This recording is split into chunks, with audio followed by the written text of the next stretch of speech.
As we told you earlier, the president is overseas looking for job growth for this country here in the U.S. We want to dig into what investors are looking for over in Asia. Joining us now is Frank Holmes.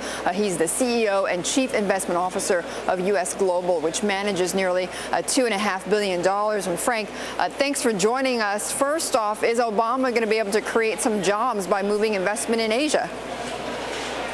I think so.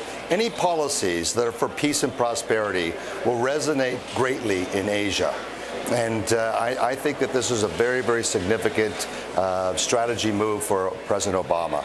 Okay, for investors, though, they've been talking a lot about going into the emerging markets. You've seen the stock markets gain in Asia like 15%, 14%. I'm talking about Hong Kong, South Korea.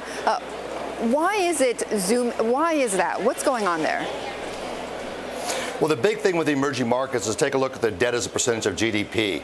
The G7 countries are 120% leveraged against their balance sheets, whereas the E7, the 7 most populated countries in the world, they're only 40% leveraged. And that's the same with the G20 versus the emerging 20 countries of the world.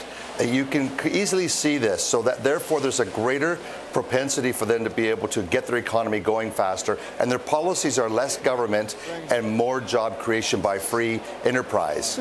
Okay, so then of all the stock markets or all the markets, which ones do you like then, Frank? Well, just to compliment on that thought process, take a look at India. They're almost back to what their highs are in 2008. So this is very significant compared to our stock market or European stock market. So what do we like? We like those governments that have true good policies for peace and prosperity, which you're seeing also in Latin America. You're seeing it in certain countries like Colombia. You're seeing in Thailand. You're seeing it in Singapore in particular. Okay, so what don't we like Singapore. Okay.